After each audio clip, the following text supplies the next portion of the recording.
Hello साथियों, नमस्कार। कैसे हैं आप सब?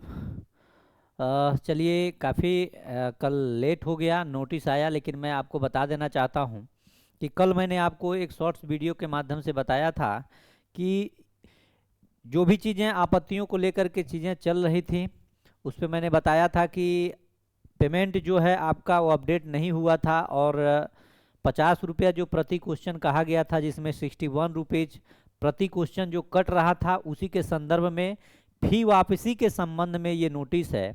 और देर रात्रि तक साइट भी नहीं चला, सर्वर के वजह से बहुत से आवेदन जो आपकी आपत्तियां करनी थी वो नहीं हो पाई। लेकिन मैं शिक्षण का 3-4 सब्जेक्ट का मैं आपत्ति कर दिया हूं, उसके साथ साथ कुछ सब्जेक्ट का मैं आपत्ति कर दिया हूं। तो इसके लिए आप लोग जितना भी हो सकता है मैं आप लोगों के लिए उतना किया हूं, जितना भी स्रोत मिला है, चाहे टेक्स्ट बुक का हो, चाहे एनसीईआरटी का हो, चाहे बीटीबीसी किताब का हो, या फिर अगर गूगल से भी हमको सर्च करना हो है था, तो उसके माध्यम से भी मैं जितना हमसे संभव हुआ है उतना मैं किया हूं। क्योंकि मैं आपसे वादा किया था कि मैं जितना भी इस पे काम कर रहा हूं, क्योंकि सबसे पहले मैं इन सारे बिंदुओं पे आपसे कहा था कि जो चीज़ें आप नहीं कर पाएंगे उसको मैं अपने स्तर से प्रयास करूंगा।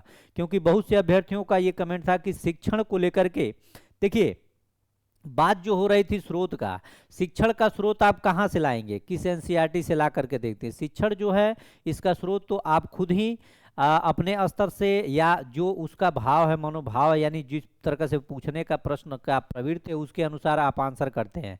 तो उसको भी जो भी मानक रहा है उसके अनुसार मैं करके उसको भी मैं आपत्ति कर दिया हूँ। लगभग सब कुछ मिला के लगभग कह सकते हैं कि 5-6 सब्जेक्ट और प्लस 5-6 सब्जेक्ट, जिस सब्जेक्ट में आपत्ति मैं किया हूं उस सब्जेक्ट का मैं शिक्षण का आपत्ति नहीं किया हूं, और जिसमें शिक्षण का आपत्ति किया हूं उसमें मैं सब्जेक्ट का आपत्ति नहीं किया हूं। तो इस तरह से ध्यान दीजिएगा। बाकी जो अभ्यर्थी संपर्क में थे उनसे मैं बात भी किया हूं, बाकी वो लोग जितना संभव था वो लोग किए हैं। लेकिन फिलहाल ये नोटिस क्या है, ये इस नोटिस को हम लोग देख लेते हैं।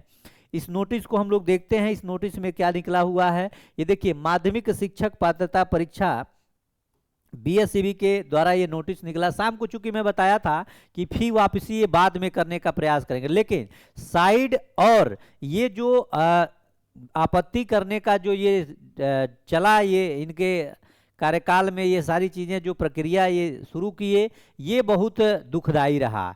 और बहुत ही दुख की बात है कि ऐसा अगर कोई एक्सपर्ट करेगा तो ये सारी चीज़ें गलती नहीं होगा, क्योंकि एक्सपर्ट का भी अपना एक मानक है, एक्सपर्ट का भी अपना एक सम्मान है। और मुझे भरोसा है कि ऐसा एक्सपर्ट तो कोई बिल्कुल नहीं करेगा, या तो जानबूझ करके कराई गई चीज़ें हों, या फिर ये जिस माध्यम से फी वसूली के लिए या जो भी चीज़ें हों। लेकिन सबसे बड़ी बात यह है कि अभ्यर्थियों को बहुत सारी परेशानियों का सामना करना पड़ा। अच्छा, कुछ मेरे भाई कमेंट करते हैं कि सर आप पहुंचे नहीं और आप कह देते हैं कि ऐसा होगा वैसा होगा। देखिए, बहुत सारी चीज़ें ऐसी थी कि इसमें अगर हम 4 घंटा चल करके बीएसईबी आयोग पे बैठते तो 4 घंटा में हम 20 क्वेश्चन कहीं न कहीं से ढूंढ के निकाल लेते और आप लोगों के लिए आपत्ति कर लेते। इसलिए कि मुझे पता था कि जो भी चीज़ें होंगी, और मैं आप लोगों से मैं नहीं कह सकता ऐसा, मैं बहुत सारी चीज़ें मैं नहीं बोल पाता हूँ, क्योंकि कुछ सम्मान है इस प्लेटफॉर्म के तरफ से, अपने मिशन 50 आईएएस के तरफ से। दरअसल जो चीज़ें आप धरना प्रदर्शन या भी जो भी चीज़ें आप वहाँ जा करके जानकारी लिए, वो जानकारी हमको यहाँ से मिल गया था। इसलिए मैं बताऊँ, जो भी होता है मैं किसी न किसी माध्यम से, सर के माध्यम से मैं जानकारी ले लेता हूँ। तो आपको मैं वही सारी चीज़ों पे मैं पुनः लौटाता हूँ।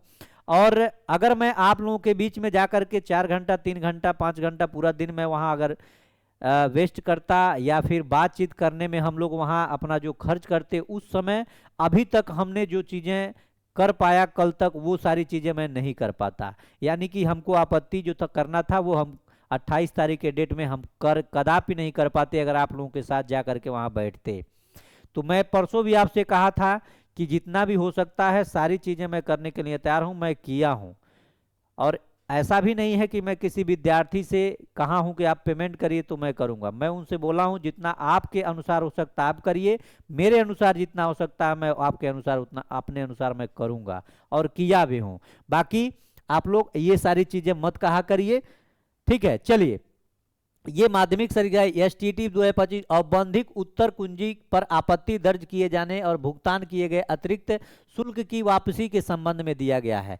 कहा गया है कि समिति की विज्ञप्ति संख्या 294/2025 के क्रम में माध्यमिक शिक्षक पात्रता परीक्षा STT 2025 में सम्मिलित अभ्यर्थियों को एतद द्वारा सूचित किया जाता है कि समिति की विज्ञप्ति संख्या PR 302/2025 के माध्यम से उक्त परीक्षा के औपबंधिक उत्तर कुंजी पर आपत्ति दर्ज किए जाने हेतु दिनांक 28/11/2025 तक की अंतिम तिथि निर्धारित करते हुए प्रति प्रश्न 50 रुपया तथा 5 से अधिक प्रश्नों की अधिकतम 250 रुपये का ही शुल्क लिए जाने की व्यवस्था दिनांक 27/11 से लागू की गई थी। अर्थात अभ्यर्थी द्वारा माध्यमिक शिक्षक पात्रता परीक्षा 2025 की औपबंधिक कुंजी में प्रति प्रश्न 50 रुपये का शुल्क भुगतान करना तथा 5 से अधिक प्रश्नों पर आपत्ति दर्ज किए जाने की स्थिति में मात्र 250 का भुगतान करना, उससे अधिक नहीं। संप्रति 5 से अधिक प्रश्नों के उत्तर आपत्ति हेतु अधिकतम 250 का शुल्क प्राप्त किए जाने की व्यवस्था तकनीकी कारणों से प्रभावी नहीं हो पाई। यानी जो चीजें मैं बताऊं, इन्होंने अपना अपडेट नहीं कर पाया और इसके अनुसार 5 से अधिक प्रश्नों पे जो 250 रुपया मात्र फीस था वो अपडेट नहीं हुआ। उसी के माध्यम से ये नोटिस उसी के लिए निकाले हैं। अतएव अभ्यर्थी पुरानी व्यवस्था के अनुरूप ही अर्थात प्रति प्रश्न 50 रुपये के शुल्क के भुगतान कर आपत्ति कर दर्ज कर सकते हैं। इस क्रम में जिन विद्यार्थियों के द्वारा माध्यमिक शिक्षक पात्रता परीक्षा 2025 की औपबंधिक उत्तर कुंजी में दिनांक 24/11/2025 से 28/11 तक की अवधि में 5 से अधिक प्रश्नों पर आपत्ति दर्ज करने हेतु शुल्क के रूप में 250 रुपये से अधिक की राशि भुगतान किया गया होगा, उन सभी अभ्यर्थियों को 250 रुपये से अधिक जमा की गई अतिरिक्त राशि दिसंबर माह में वापिस कर दी जाएगी और जिससे आप UPI किए हो, जिस अकाउंट से किए हो, उसी अकाउंट में आपका वापिस हो जाएगा। लेकिन सबसे बड़ा सवाल ये है कि अगर आप अपना अपडेट नहीं कर पा रहे हैं, आपका जो एप्लीकेशन है, अगर ये एप्लीकेशन अपडेट नहीं हो पा रहा है तो फी वापसी कैसे आप करेंगे, ये भी सबसे बड़ा महत्वपूर्ण बात है।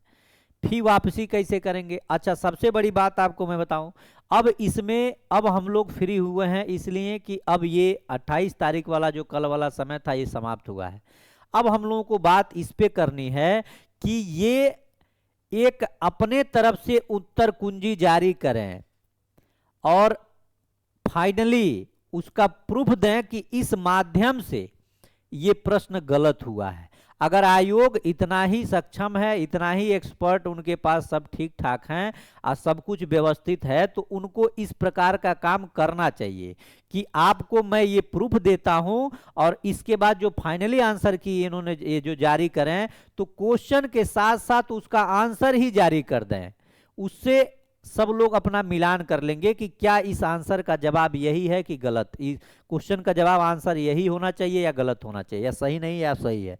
तो अगर इस तरह से आयोग कर देता है तो सबके लिए आसान हो जाता है।